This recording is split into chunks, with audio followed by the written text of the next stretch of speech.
Setelah beberapa menit aku mendapatkan banyak notifikasi. Dari banyaknya notifikasi ada satu yang mencuri perhatianku. Awalnya dia menanyakan, "Apa kamu masih perawan?" Tapi aku menghiraukan begitu saja. Aku tidak mau menanggapinya. Tapi setelah itu dia kembali mengirimkanku sebuah pesan yang bertuliskan, "Jika iya, aku akan membelinya seharga 1 miliar." 1 miliar? Hai teman-teman, namaku Feli. Aku masih SMA dan kebetulan aku lahir dan dibesarkan di keluarga yang kaya raya. Ayahku seorang pengusaha dan ibuku dia hanya ibu rumah tangga. Aku tidak pernah melihat ibuku bekerja karena setauku ayah tidak memperbolehkan ibuku bekerja. Ayah hanya mengizinkan ibu untuk mengurus rumah, suami, dan juga anak. Bukan berarti ayahku keras, ayah cuma tidak ingin ibuku capek. Baiklah, aku akan melanjutkan kisahku. Tapi aku akan menarik mundur beberapa waktu terlebih dahulu. Dilahirkan sebagai orang kaya, tentu saja aku sangat bangga dengan itu. Semua kebutuhanku sangat terpenuhi. Aku juga memiliki banyak teman. Mereka selalu menemaniku belanja, nongkrong. Banyak banget kegiatan-kegiatan yang selalu kita lakukan bersama. Selain teman, tentu aku juga memiliki kekasih yang gak kalah baik dari teman-temanku. Namanya Galih. Dia sangat tampan dan kebetulan dia juga kaya. Bahkan orang tuanya lebih kaya daripada orang tuaku. Hingga suatu hari saat aku pulang sekolah, aku melihat ayahku sedang menangis di sofa. Perlahan aku mendekati ayahku dan menanyakan apa yang sebenarnya terjadi. Saat itu juga, ayahku menceritakan padaku bahwa ayahku bangkrut. Bisnisnya telah gagal dan ayah memiliki banyak hutang. Aku mencoba menenangkan ayah dan bilang, "Yah, sudah tidak apa-apa. Kita hanya perlu memulainya dari awal lagi. Feli masih sangat bersyukur karena ayah dan ibu masih ada di sini. Harta bisa kita cari ya." Selang beberapa hari, semua harta yang ayah punya seperti rumah dan beberapa mobil semuanya disita. Kami benar-benar sudah tidak mempunyai apa-apa lagi. Ayah mencarikan kami kontrakan, sebuah rumah yang sangat kecil dibanding rumahku yang dulu. Kedua orang tuaku pasti sangat terpukul, apalagi ayahku. Jadi sebisa mungkin aku menyembunyikan kesedihanku di hadapan mereka. Berkali-kali aku meyakinkan mereka bahwa aku tetap bahagia dengan kehidupan yang sekarang. Bulan-bulan pertama, semuanya berjalan dengan lancar. Ayahku beberapa kali telah melamar pekerjaan di berbagai perusahaan. Tapi anehnya tidak ada yang mau menerima ayahku. Sampai suatu hari, baru pertama kalinya aku melihat ayah dan ibuku bertengkar hebat. Mereka bertengkar karena masalah uang. Ibuku terlalu banyak mengeluh.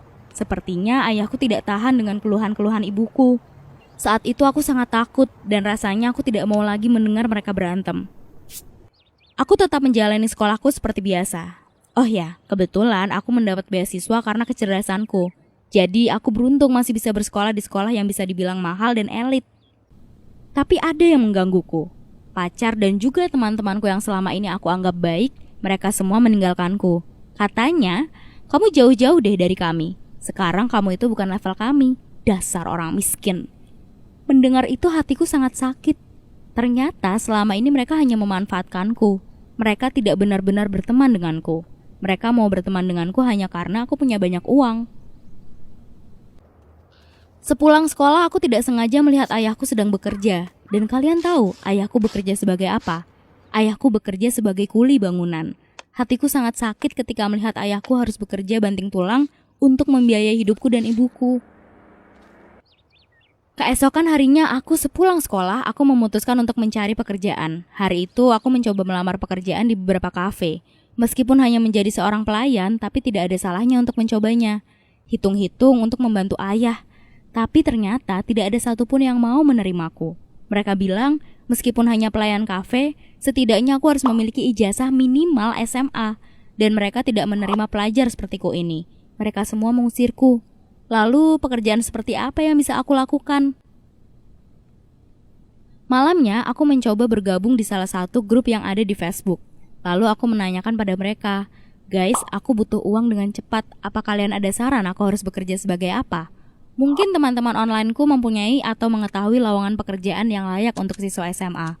Untuk itulah aku menanyakan pada mereka. Setelah beberapa menit aku mendapatkan banyak notifikasi. Dari banyaknya notifikasi ada satu yang mencuri perhatianku.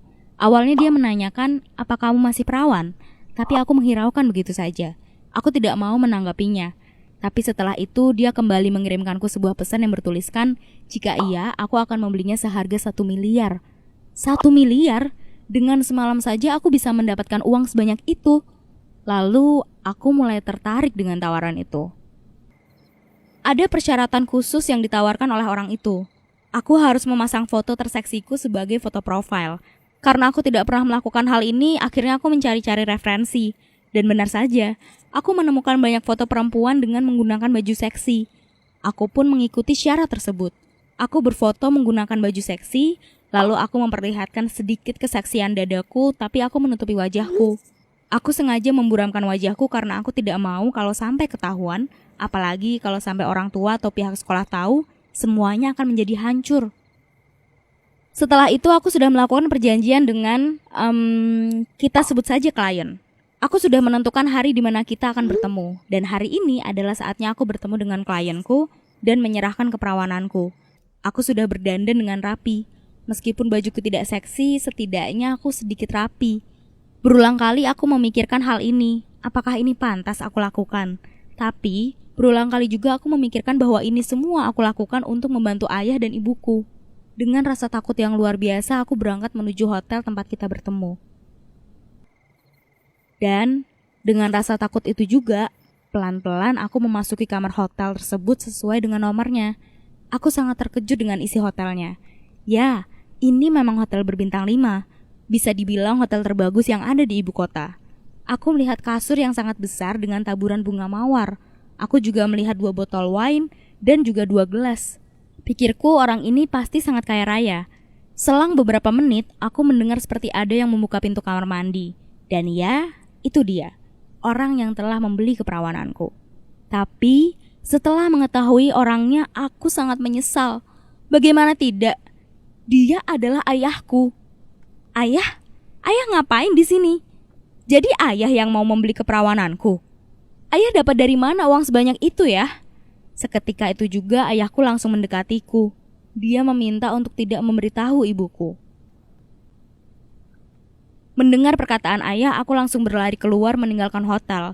Aku masih syok dengan perlakuan ayahku. Sesampainya di rumah, setelah melihat ibu, air mataku benar-benar tidak tertahankan lagi.